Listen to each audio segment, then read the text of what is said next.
आज के दौर में यदि आप अंग्रेजी बोलते हैं तो हिंदी वाले की तुलना में आपका सम्मान ज़्यादा हो जाता है, जबकि आपने ऐसा कुछ किया नहीं उसके लिए, आपने केवल एक भाषा बोली है। और भाषा बोलना ऐसी कौन सी बड़ी बात है, कोई भी बोल सकता है भाषा, तो है ना। लेकिन मामला इतना नहीं है। अगर आप अपने गांव जाएंगे जहां कोई अंग्रेजी नहीं बोलता, वहां जो शुद्ध हिंदी बोलेगा वो वहां की बोली बोलने वालों की तुलना में ज्यादा सम्मान का अधिकारी हो जाएगा। ये डिबेट अगले स्तर पर हिंदी बनाम बांग्ला में आ जाएगी। बंगाल में जाएंगे तो शुद्ध बांग्ला बनाम जो लोकल बांग्ला है उसके बीच में झगड़ा हो जाएगा। संस्कृत के जमाने में अगर आप कालिदास के नाटक पढ़ें, कालिदास के नाटकों के बारे में कहते हैं कि जो निम्न सामाजिक स्थिति के पात्र हैं वो अभ्रंश बोलते हैं और जो उच्च स्थिति के लोग हैं संस्कृत बोलते हैं। वहां संस्कृत और अभ्रंश के बीच में ये गैप है, स्टेटस का गैप है। जब भारत में मुगल शासन चल रहा था, फारसी बोलने वाले ऊंचे समझे जाते थे और जो हिंदुस्तानी बोल रहे थे वो नीचे समझे जाते थे। किसी भी समाज में भाषा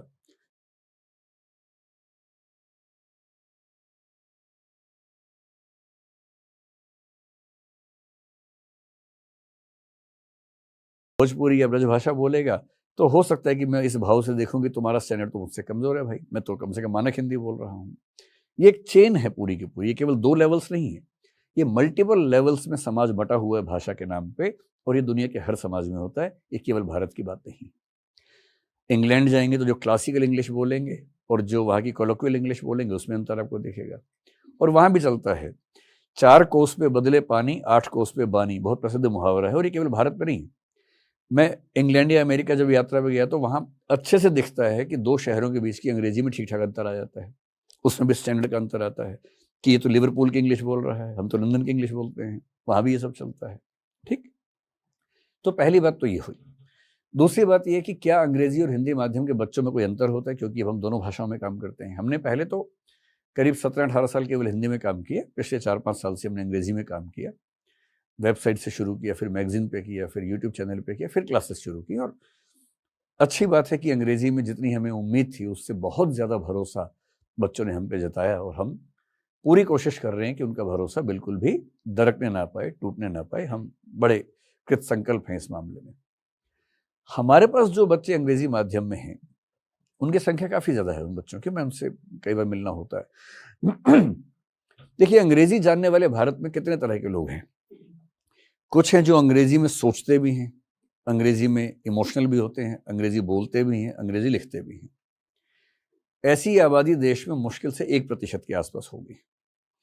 वो लोग हैं जिनके माता पिता भी अंग्रेजी बोलने वाले हैं, उनकी अगली पीढ़ी के बच्चे अंग्रेजी के कॉन्वेंट स्कूल में गए, वो अपने बच्चों को डांटते भी अंग्रेजी में हैं, घर के अंदर इमोशनल बातें भी अंग्रेजी में करते हैं, सब्जियों के नाम भी अंग्रेजी में बोलते हैं।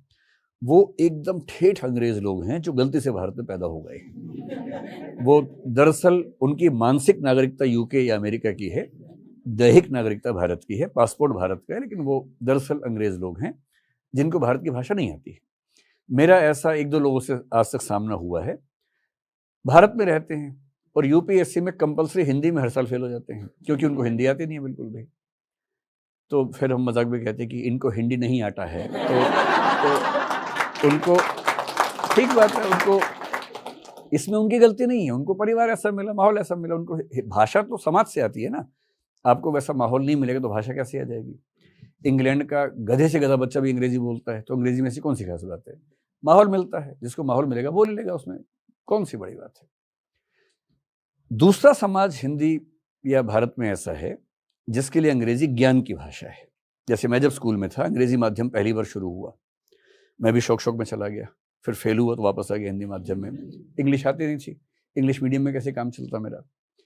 लेकिन जो बच्चे हमारे स्कूल में अच्छे पढ़ने वाले बच्चे थे अंग्रेजी माध्यम वाले, वही बात हिंदी में करते थे।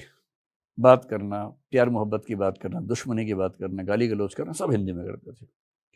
केवल साइंस पढ़ते हुए अंग्रेजी में नोट्स बनाते थे, अंग्रेजी में याद करते थे, समझते हिंदी में थे क्लास में, इंग्लिश में नोट्स बनाते थे, इंग्लिश में लिख के आ जाते थे। इसको इंग्लिश मीडियम कहते थे हमारे स्कूल में। अभी यूपीएससी में इंग्लिश मीडियम ऐसा ही होता है। आपको आश्चर्य होगा कि इंग्लिश मीडियम में जो यूपीएससी की संस्थाएं हैं, दिल्ली की बात मैं करूं, अगर आप पूरा अंग्रेजी बोल दे, जब मैंने पहली क्लास ली इंग्लिश मीडियम में तो मैंने पूरी क्लास इंग्लिश में ली, मतलब मैं इंग्लिश में भी लगभग बराबर सहज रहता हूं। तो बच्चों ने शिकायत कर दी, मुझे ही मतलब। मैंने कहा क्या हुआ, बोले सर आप तो इंग्लिश बोल रहे हैं। तो मैंने कहा इंग्लिश मीडियम का बैच है ना। बोले सर वो तो है, लेकिन आप इंग्लिश क्यों बोल रहे हैं? बोले मतलब इंग्लिश का तड़का लगाते रहिए, लेकिन थोड़ा समझ तो आए ठीक से। तो फिर हमने एक अनुपात फिक्स किया कि भाई 60-40 चलाएंगे, 60 इंग्लिश 40 हिंदी। 5-7 दिन लगते हैं हमें ट्यूनिंग करने में, फिर टीचर की ट्यूनिंग हो जाती है। वो 2 सेंटेंस इंग्लिश बोलता है, फिर एक खड़ाक से हिंदी में ले आता है। बेशक उसी बात को एक्सप्लेन कर दे, एग्जाम्पल दे दे हिंदी में, एक जोक हिंदी में क्रैक कर दे, तो बच्चे ठीक से समझते हैं, वरना नाराज हो जाते हैं। तो जो बच्चे हमारे सामने हैं उनकी कॉग्निटिव लैंग्वेज इंग्लिश है, ज्ञान की भाषा अंग्रेजी है, उनकी बातचीत की भाषा, जीने की भाषा, संस्कृति की भाषा, आनंद की, मनोरंजन की, इमोशंस की